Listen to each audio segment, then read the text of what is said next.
Great, so that's us live. Hello, this is Dr. Claire Gilbride from Cognitive Sports Therapy, and I am absolutely delighted today to have Renee McGregor with me. Renee, I don't know that you necessarily need that much of an introduction these days. You're famous, so I have your book Orthorexia sitting on my bedside table, and I love it.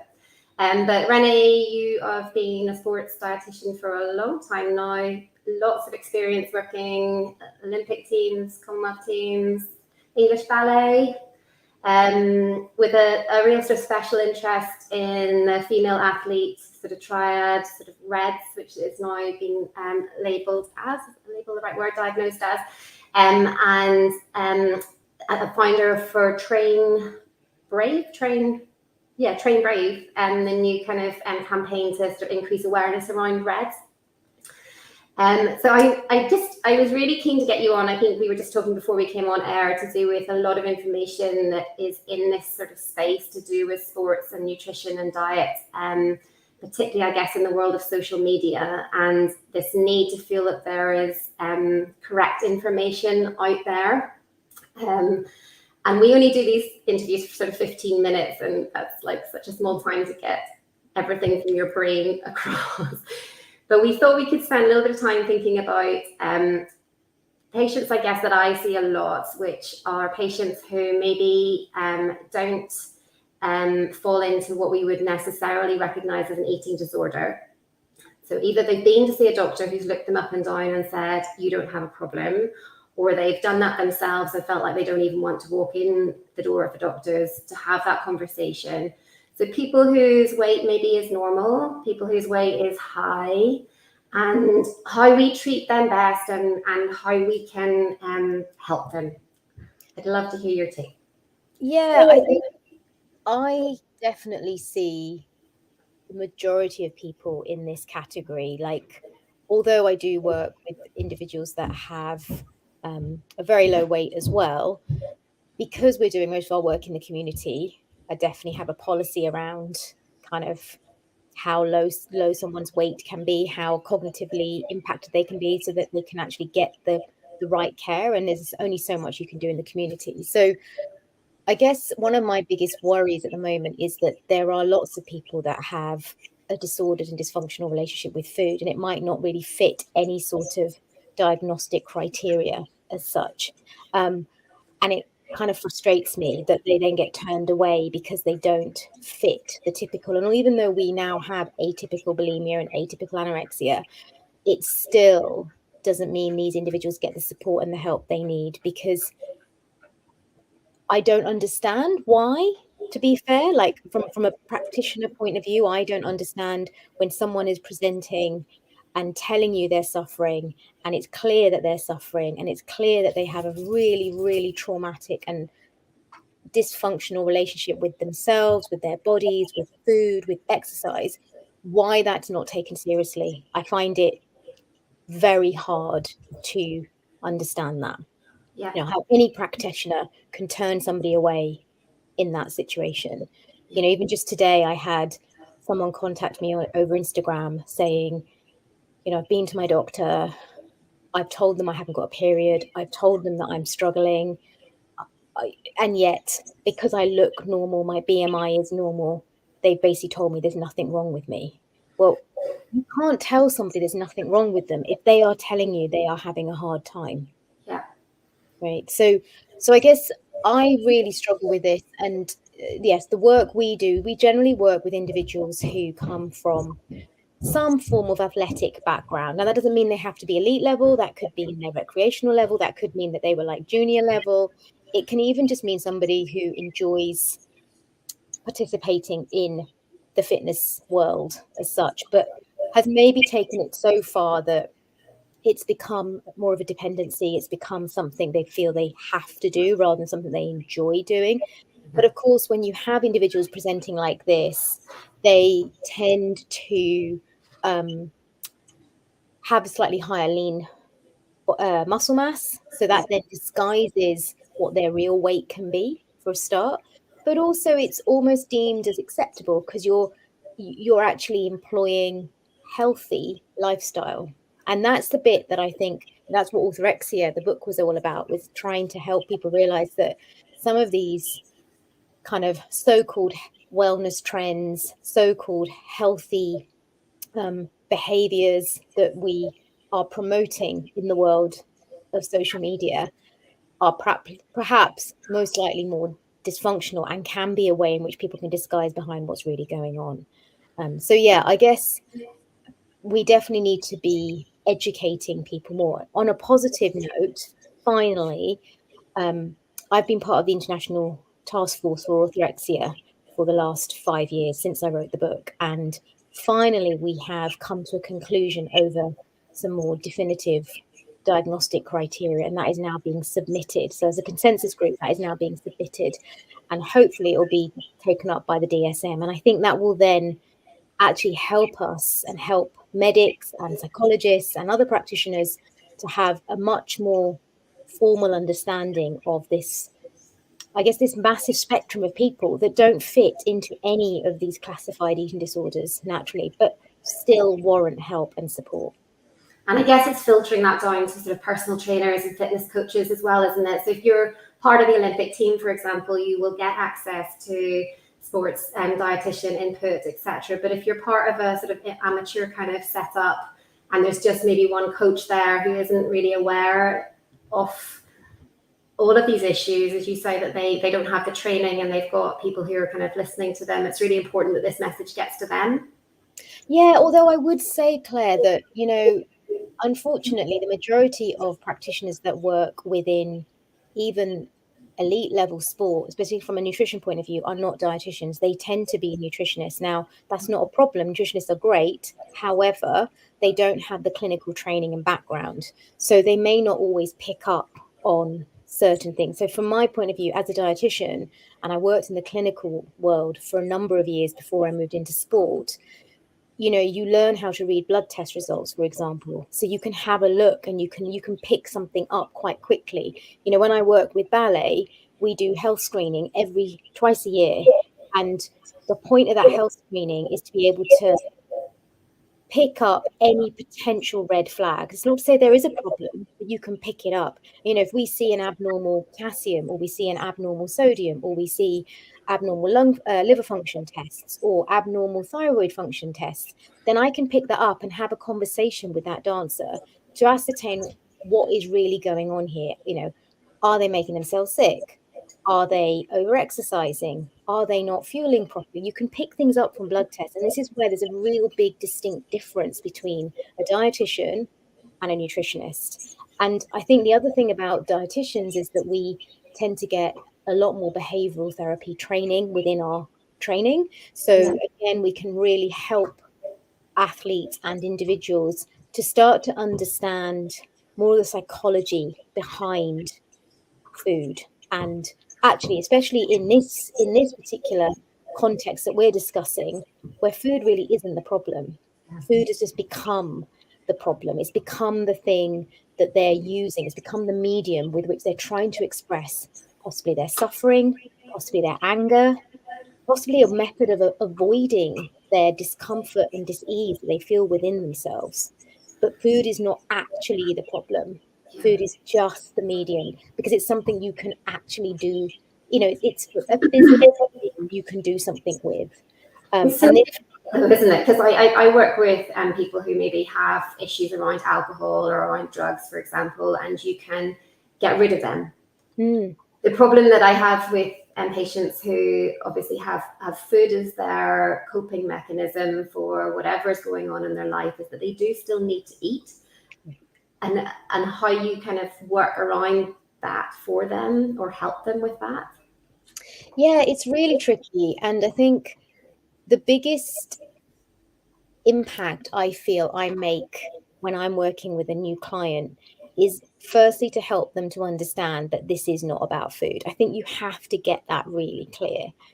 And by explaining to them around, you know, human behavior and how humans don't like feeling uncomfortable. We don't like negative emotions. So we will most likely try and find a method to avoid that. You know, as you said, addiction is one of those methods of avoiding it. Over-exercising, alcohol, drugs, sex, all these things are methods and ways of avoiding conflict within ourselves, uncomfortable feelings, trauma, emotions, whatever it is that's been happening for you.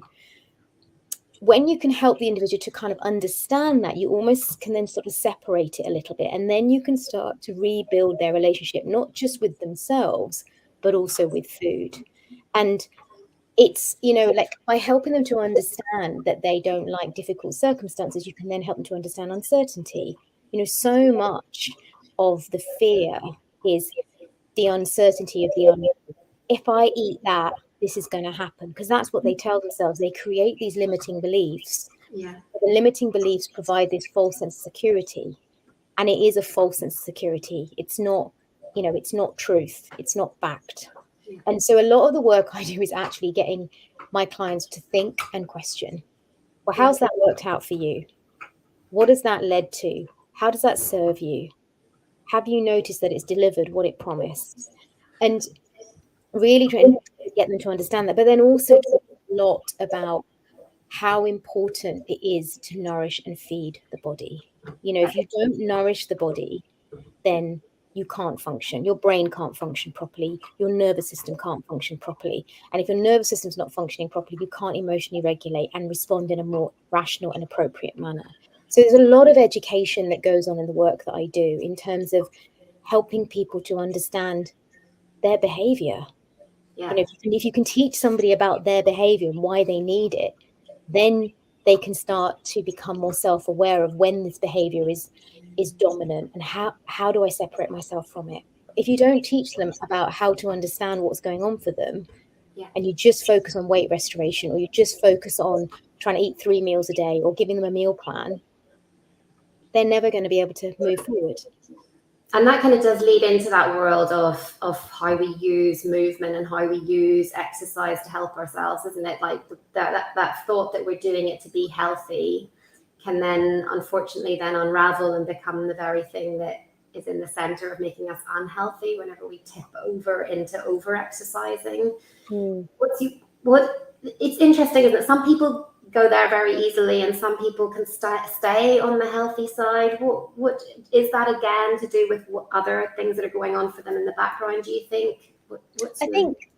I think probably anybody that has some sort of dependency, whatever that dependency is, they probably, I mean, you all know this more better than me, but they probably have more of an obsessive compulsive behavior trait within them. And unfortunately, then it's that kind of catalogue events that happens to them, and the kind of sequence of hormonal changes even within them, and then how that affects their brain, that can lead to this very sort of dysfunctional relationship. But I think also we cannot dismiss the fact that, you know, our society underpins quite a lot as well, you know, in the sense that I definitely believe very much so that eating disorders, exercise addiction, any sort of addiction is not about social media. I don't think social media causes any of it, but I think it contributes and is very much one of the facets to the bigger picture.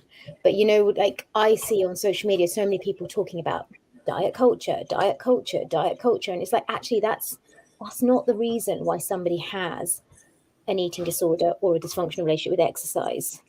It might play into it, it might inform and create sort of emotions and feelings around what you should do. Yeah. It's not the actual cause. That the cause is most likely the fact that an individual is predisposed to it from a genetic point of view, and you put that person in the right psychosocial space, and that's where the diet culture feeds in. You put that person in the right psychosocial space, and that then creates the perfect storm, which is why not everybody ends up with a problem. But I think where we need to educate people is, all we hear all the time is that we should move for our mental health. We should move for our mental health. But actually, there's a real difference between movement, exercise, and training. And so when I'm working with somebody who has a very complicated relationship with exercise, one of the things we do is educate around these 3 different aspects and help them to understand that movement is just gentle movement. It's a 20-minute walk quietly, enjoying being outdoors and letting the outdoors benefit you. You know, exercise is much more about participation, but it's about your health. So it's about both your mental health and your physical health. So it might be something you participate with a friend or within a team, and you get the real benefit of that surrounding. Yeah. And training is much more, I'm training for an event, so I need to be quite specific. But even in that, then using a coach that can help you to periodize your training through the week can ensure that you are not doing too many hard sessions. You are getting that balance of maybe 80-20 if you're a runner. It's kind of what we kind of tend to suggest. And I think this is where it's so difficult to ascertain, because if you're on social media scrolling all day long and you're following certain people, all you're going to see is hit, hit, hit, hit. Keep pushing harder. The harder you push, the better it's going to be. At least keep motivated. Like, all you see all day long in the fitness world is this. And you also see abnormal body types that are most likely not fertile and not healthy. But yet, again, we've normalized that is what we should all be trying to attain. And I think something I want to really talk about really, really quickly is, as a woman in her 40s, it's so important when you're looking on social media that when you're looking at other women, particularly PTs, fitness influencers, etc., absolutely, first of all, we shouldn't be comparing anyway, but it's human nature and we probably will.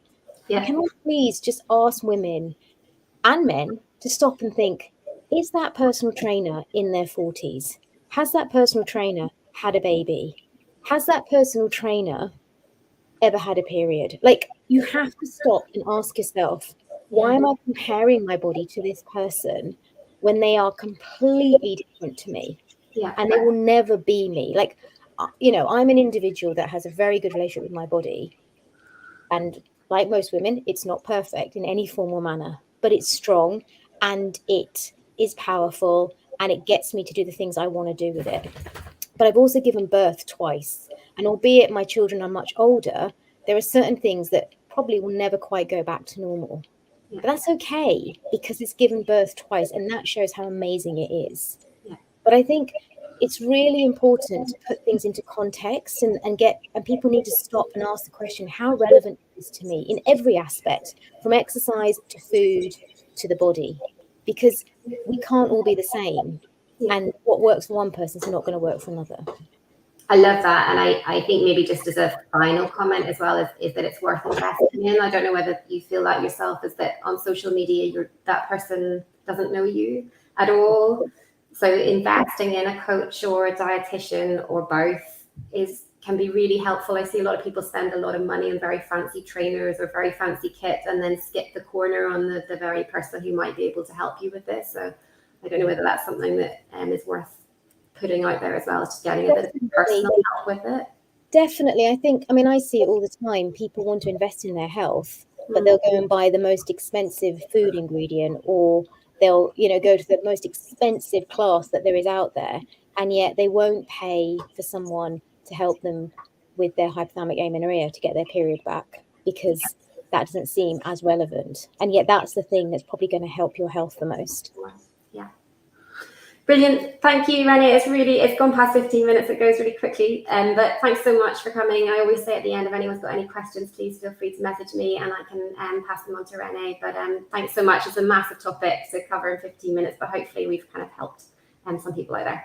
Thanks, Renee. My pleasure. Take care. Bye.